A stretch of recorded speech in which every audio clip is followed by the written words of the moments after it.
alto como as estrelas, mas eu não sou daqui. Vim de outro planeta e viajo no beat, além do limite, porque o espírito resiste o que o corpo não aguenta. Encaro o mundo enquanto a vida me flerta, com várias ilusões em oferta. Tanta miragem, ela me testa enquanto o cerco aperta, mas a minha consciência desperta e me diz te liberta, e vai te torna mais puro. Depois volta iluminado pra ajudar quem ficou no escuro. Então desci do muro, tô num contínuo processo de aprendizado, mas eu já me sinto mais seguro quanto às minhas convicções, minhas fraquezas, que são tantas, apesar da certeza que eu só quero mais liberdade pra lutar pelo que é meu e ser feliz independente do preço. Então que assim seja e eu mereço, como todos, ter um sorriso no rosto, sim, mesmo nos dias ruins. Sei pra onde vou porque eu não esqueço de onde vim e nem com quem, pois meus amigos são família pra mim, né? Como as estrelas, mas eu não sou daqui, eu vim de outro planeta e viajo no beat, além do limite, porque o espírito resiste o que o corpo não aguenta, e é por isso que eu sonho alto como as estrelas, mas eu não sou daqui, vim de outro planeta e viajo no beat, além do limite, porque o espírito resiste o que o corpo não aguenta. Quando entre vasos rachados, raros, com cautela em cada passo pra não machucar ninguém, também não ser machucado. Veja, alguns de nós já foram tão danificados que viraram apáticos de coração calejado, mas eu não desisto das pessoas, cedo afeto, sei que um coração gelado afasta quem nos quer por perto. Então eu junto os cacos, tenho fé no conceito e salvo erros do passado com alguns novos acertos, mano.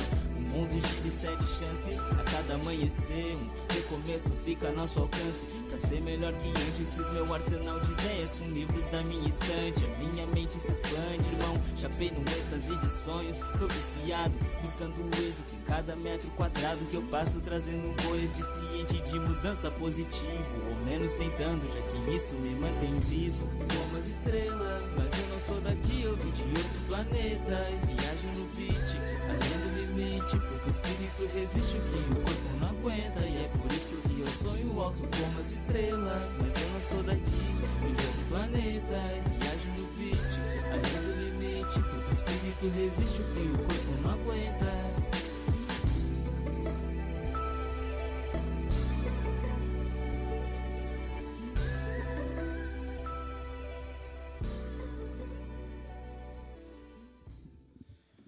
Muito bem, estamos de volta, 11 horas 40 minutos, retornando com o nosso programa Paralelo 30. O que tu ri aí que eu não entendi?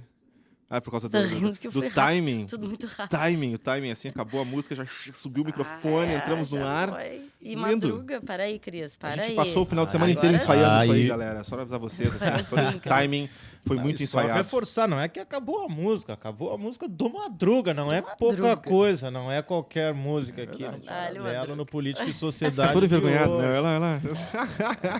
Quem quer conhecer o Muito Madruga bem. e não conhece o Madruga, vai lá, tem as fotinhos da postagem de hoje do Paralelo. O Madruga tá lá, tomando seu café. bem. Muito bom.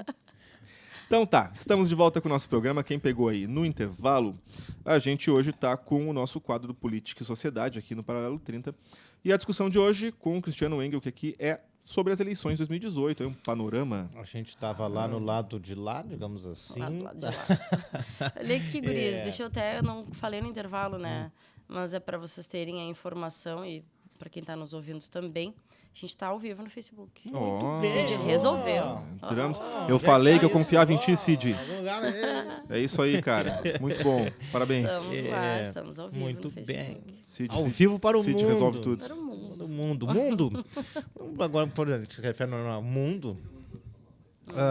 Acho que é importante trazer ao mundo, então, a informação que o Supremo desengavetou aí anos e anos depois aquela proposta de parlamentarismo para o Brasil. Mais uma vez se levanta a possibilidade de parlamentarismo como um golpe disfarçado. Quando grupos desejo que antigo, querem né? se manter no poder não conseguem, mesmo com um golpe, com a possibilidade da eleição do ano que vem ser vencida pelo Lula, pelo menos a princípio, esse é o cenário, se de novo, como foi feito lá no início da década de 60, para não deixar o Jango governar, e o parlamentarismo foi derrotado. Como foi feito lá no início dos anos 90 para que o Lula não fosse o presidente e o parlamentarismo foi derrotado. E o Lula também nas eleições. Agora, mais uma vez, por uma questão de ocasião, o que é um absurdo tratar a organização do Estado brasileiro dessa forma, né, a organização política do Brasil por interesses em diferentes momentos, não deve ser tratado dessa forma. Então, de novo, se traz aí a possibilidade de parlamentarismo no Brasil, o que eu lamento e espero que não dê prosseguimento. A população brasileira já disse não ao parlamentarismo. Então, acho que não cabe voltar a esta questão neste momento. E me preocupa muito, porque um parlamento podre como este que nós temos, nós ficaríamos totalmente à mercê dessas negociatas, desses rolos e de pessoas, figuras, não necessariamente este porque está preso, mas figuras como Cunha, como Maia e como tantos outros que estão no parlamento apenas para defender seus próprios interesses, ou melhor, defender seus próprios interesses daqueles que os financiam, grandes empresas, grandes pessoas e muito dinheiro aí interessado. Então a gente ficaria completamente na mão dessas pessoas, o que é muito preocupante. Então defendo aqui a manutenção do presidencialismo e que não se utilize desse subterfúgio aí nesse momento de dar um golpe parlamentarista na política brasileira. Com certeza. Voltando então às questões, a gente falava aqui da possibilidade de o Huck, que parece que está sendo descartado, o Dória parece que também está sendo descartado, fica aí no cenário do PSDB ainda, o Serra já está descartado, o Aécio, só ele não se deu conta que ele está descartado, e fica aí o Alckmin como um nome, a princípio, pelo PSDB, o que é óbvio, né? Tem um ano, outras possibilidades podem ser pensadas e construídas, mas o que se vê a princípio é isso. O PMDB, como de praxe, não tem nenhum nome com força eleitoral, até por isso só chega com golpe, né? Se dependesse de eleição, desde a eleição lá do Ulisses Guimarães, o PMDB é sempre nacionalmente inexpressivo para o executivo e acaba tendo muita força no legislativo, e aí usa o quê? Usa o legislativo para fazer um golpe e chegar ao poder. Então, provavelmente, o PMDB não tem como, a princípio, né, uma candidatura sua e com força para o ano que vem. O Luciano Huck viria pelo PPS, parece que seria essa, mas aí não sendo, não sei como o PPS ficaria nessa situação. E outros partidos aí à direita, o DEM, eu não vejo nenhuma possibilidade de candidatura. O PP também, eu vejo aí a possibilidade de construir uma aliança em torno de um nome que, por enquanto, o que eu vejo é o Alckmin. É óbvio que tem aquela candidatura, a mais falada aí da direita, que é do deputado Bolsonaro, o que eu lamento muito, mas, enfim, faz parte de um processo democrático, ainda que a gente não esteja, de fato, vivendo uma democracia, que é preciso que se reconheça que cresce a candidatura, mas eu vejo sérios limites e, até como nós discutimos aqui fora do ar, eu não vejo, pelo menos a princípio, a possibilidade de partidos de direita ou de centro-direita já constituídos abrirem mão da sua construção própria para já de largada apoiarem um candidato como o Bolsonaro, que é, ao meu ver, na minha perspectiva, tudo de errado na política brasileira. É machista, é homofóbico, é torturador, é defensor de ditadura, quer dizer, não dá nem para discutir. Eu até acho que já estou usando muito tempo do programa para falar nele, aí já vão acho que mais de 1 minuto que eu estou falando, e acho demasiado já, e lamento a gente estar em 2017 tendo que tratar da candidatura de uma figura como esta, totalmente desnecessária, sim, na política brasileira, porque a gente tem uma construção democrática e pessoas que têm a sua vida dedicada ao preconceito, à morte, ao ódio e à destruição da democracia, para mim, devem ser combatidas de todas as formas, sempre. E mais, se utilizando da estrutura pública a vida inteira, sendo um deputado que não apresenta nada, que não constrói nada, a não ser preconceito, a não ser intolerância. Então, não tem menor possibilidade, e de novo, já estou há 2-3 minutos, encerro o assunto posso fazer deste um comentário possível candidato. só Sim. deste possível candidato? A gente já falou em alguns outros momentos, mas acho que é sempre bom linkar quando se fala nessa pessoa, que representa a sintomatologia, né, da sociedade. Porque Bolsonaro representa, sim, fascismo. E é bem isso que Cristiano vem trazendo, assim, né? A destruição da democracia e de todas essas outras construções democráticas que vem se fazendo, ele destrói. E o que comentávamos no intervalo, né? Foi até o Gustavo, que está fazendo a câmera, que levantou a questão e a gente foi pesquisar. E, a princípio, Jair Bolsonaro já foi para o PEN, antigo Partido Ecológico Nacional, que agora toma o nome de Patriota. E, muito provavelmente, para fazer jus ao deputado Bolsonaro, que Estratégia de tem... marketing, né? que tem dentro da sua fala muito raivosa,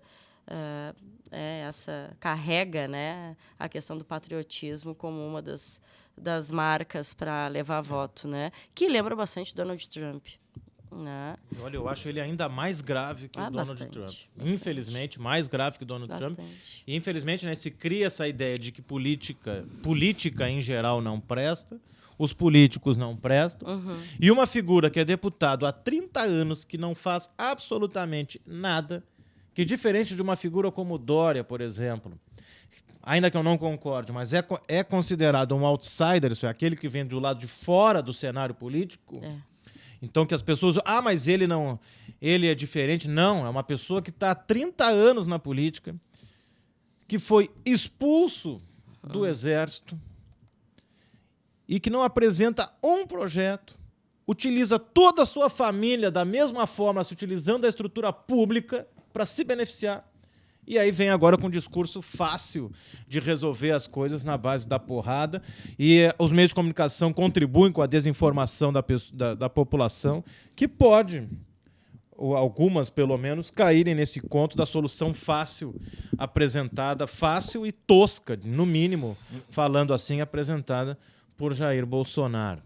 E, por outro lado, eu vejo também algumas outras possibilidades. Tem aí, acho que é de conhecimento já há um bom tempo, uma possível pré-candidatura do ex-governador Ciro Gomes, que se coloca aí mais uma candidatura no espectro de centro-esquerda aí pelo PDT.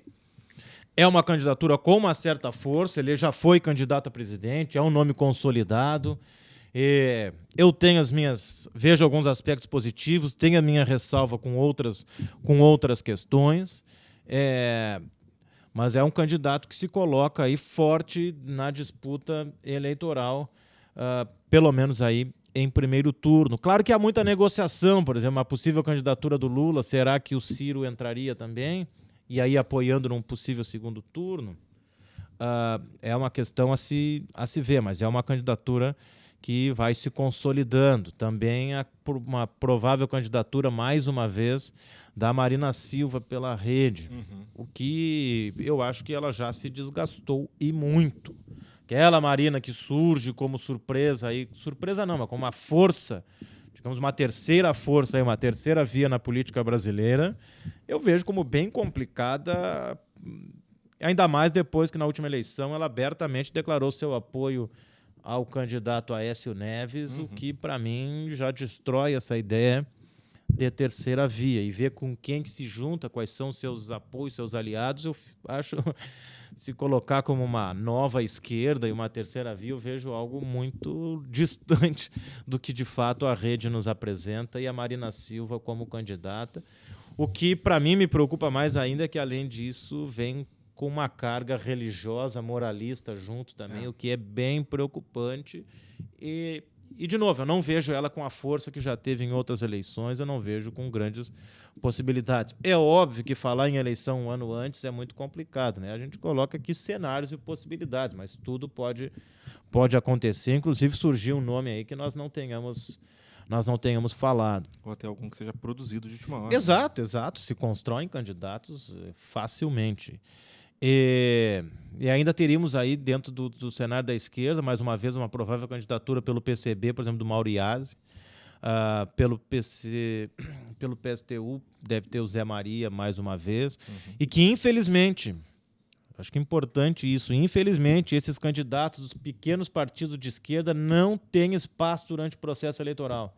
Eles são proibidos, de alguma forma, sempre se dá um jeito de mexer na legislação que trata aí dos debates, sempre esses candidatos não participam dos debates, e independente de concordar ou não com seus posicionamentos, é fundamental para a democracia que eles tenham esses espaços. Então, aí o professor Mauro Iazzi, Zé Maria, o PSOL tem aí algumas possíveis candidaturas, o que parece surgir com força aí é o nome de Guilherme Boulos, a liderança aí do MTST, né, no Movimento dos Trabalhadores Sem Teto, que é uma figura política importante, relevante agora, aí, principalmente na luta pela resistência ao golpe. Em especial, ele é um dos articuladores aí, tanto da Frente Povo Sem Medo quanto do Vamos. Então é uma força importante. Não vejo, pelo menos a princípio, de fato, uma viabilidade eleitoral, mas eu acho que a sua entrada na disputa eleitoral seria interessante, digamos assim, para oxigenar e trazer colocar uma nova força, novos elementos. Agora, é evidente que, por outro lado, poderia gerar aí um enfraquecimento de uma candidatura do PT, que, por enquanto, né, até segunda ordem, é a candidatura do Lula. Então, há essas negociações aí, conversas, há outras possibilidades, o pessoal do Nildo Ourix e outros candidatos aí que se apresentam, não tem nada definido. Mas acho que vem uma candidatura, o PSOL talvez aí, se realmente colocar a candidatura própria, não vejo viabilidade de vencer a eleição, mas vejo aí como ocupando um espaço importante no cenário, no debate, o que eu acho importante. De novo, não é questão de gostar ou não gostar, concordar ou não, mas a necessidade e a importância dessas forças ocuparem o espaço, porque a gente vive um momento em que os espaços estão sendo ocupados quase que na sua totalidade, por forças, por partidos, por pessoas ligadas à direita, ligada a empresário, ligada a produtor rural, e cada vez se diminui os espaços da esquerda. Então é fundamental que esses espaços sejam, sim, ocupados sempre. Senão nós seremos massacrados. Quando a gente fala aqui esquerda, é isso, é defender trabalhador, é defender trabalhadora, é defender política social, defender aqueles que mais precisam, defender uma sociedade mais justa. E, infelizmente, o que se fortalece na mídia e no dia a dia são candidatos justamente do outro lado, que estão aí para acabar com o trabalhador, para acabar com democracia, para acabar com qualquer possibilidade de quem acredita em uma sociedade mais justa. Quem está do outro lado é preciso acompanhar, é preciso lutar, é preciso participar da política. De qualquer forma, o que se tem é que não será um cenário tranquilo, não será um cenário fácil, e eu confesso que tenho um certo receio e um medo do que pode vir na eleição do ano que vem. Mas, enfim, faz parte desse processo de escolha de representantes, né? Essa incerteza. E o que eu acho fundamental é que todos e todas acompanhem, desde já. A política não se faz apenas no período eleitoral, no período de campanha. A política se faz no dia a dia, na vida de cada um. É agora, por exemplo, acompanhar o que vem acontecendo, o golpe que nós estamos vivendo, o que está se fazendo com os trabalhadores e trabalhadoras. O que está se fazendo, por exemplo, que eu não vejo ninguém reclamar. Ninguém mais reclama do preço do combustível, que sobe no mínimo uma vez por semana atualmente. Eu não vejo ninguém reclamar de tantos outros problemas que vêm ocorrendo em nosso país. Nós entregamos o pré-sal de uma maneira ridícula, absurda, escandalosa, e fica por isso mesmo. Então, o estrago que vem sendo feito no Brasil, não sei nem se vai ter como consertar, e se tiver, vai demorar e muito. Então, eu vejo a eleição do ano que vem como um momento fundamental para a gente dizer um basta e modificar a nossa situação e trazer de volta ou fazer com que o Brasil seja voltado aos brasileiros e brasileiras, aqueles que mais precisam, e não a uma elite nacional entreguista ligada a uma elite mundial que só quer o Brasil para ganhar dinheiro e não para ter qualidade de vida para a sua população. E eu vejo aqui que já faltam 5 minutos e eu não falei de já uma ia coisa te avisar, importante. então, Às vezes eu me empolgo e nos falo encaminhando demais. Que nós temos eleição aqui no Rio Grande do Sul ano que vem. E, de novo, é importante, como eu falei, com relação à eleição nacional. A gente tem que estar atento aos nossos representantes do parlamento. Quem é que nós vamos escolher para deputado estadual? Não adianta a gente achar que é votar porque gosta da pessoa, não gosta da pessoa, e sim que projeto, o que vai defender, de que lado está. Isso é muito importante nesse momento. E as candidaturas ainda está muito nebuloso também. Eu repito o que já disse em outros espaços e aqui nesse programa, a minha preocupação de uma possível reeleição do atual governador. Infelizmente, com tudo que está fazendo de errado, mas tem o apoio dos grandes meios de comunicação, em especial a RBS, e que vai fazer de tudo para reeleger o Sartori. Mas há outras possibilidades. Dentro da própria direita do Rio Grande do Sul, cresce aos poucos aí o nome do ex-prefeito de Pelotas, Eduardo Leite, que está sendo, digamos, montado aí para isso, com um curso nos Estados Unidos, vindo aqui a Rio Grande agora para uma atividade aí do CDL, então trazendo essa ideia como novo e tal, como gestor, dentro dessa linha gestor, bem coisa neoliberal, assim, o cara como novo, limpinho e tal, e essa ideia de como um bom gestor para tratar através de políticas neoliberais, que já está sendo implementada aqui no Rio Grande do Sul. Então, mas isso aí eu acho que é um acordo entre PSDB e PMDB que não devem sair as duas candidaturas, eu acredito.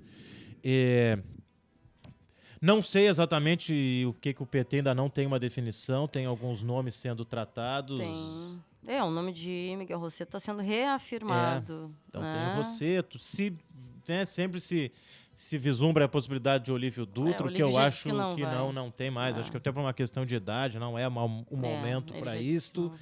E, enfim, Rio Grande do Sul é uma incógnita. Eu só espero que não reelejam o atual governador. Não vamos quebrar essa tradição logo agora, né? Esperamos. Mas é isso, eu acho que para encerrar, e vejo que já está tocando a trilha do programa, é isso, que todos e todas acompanhem desde já. A eleição não é para ser decidido só lá em outubro do ano que vem, que já acompanha a política que vem fazendo os partidos, os atores, né, as pessoas que participam da política aqui em Rio Grande, os seus partidos, o que vem fazendo do lado de quem que estão aqui em Rio Grande, em todo o estado, em todo o país. Para não cair no conto ali de uma promessa ou de uma troca de favores, o que for ali às vésperas da eleição. Mas sim que essa escolha seja feita conscientemente, com acompanhamento do que acontece na política brasileira do Rio Grande do Sul e também de Rio Grande. Perfeito. Muito bem, tá rolando então, tá bem. Nitrovoid com Asilo de Almas Perdidas. Muito bom. Então ficamos aí com JF Costa, Nitrovoid. A gente vai encerrando por aqui, então, o nosso programa. Obrigado, Cristiano. Obrigado a todas e todos que ficaram com a gente aí na escuta. Amanhã a gente tem mais Paralelo 30. A gente retorna às 11 horas da manhã. Também aí com transmissão pelo Facebook e pela FURG TV e FURG FM. Valeu. A gente fica por aqui. Uma boa tarde a todas e todos. Obrigado. Tchau, tchau. Boa tarde.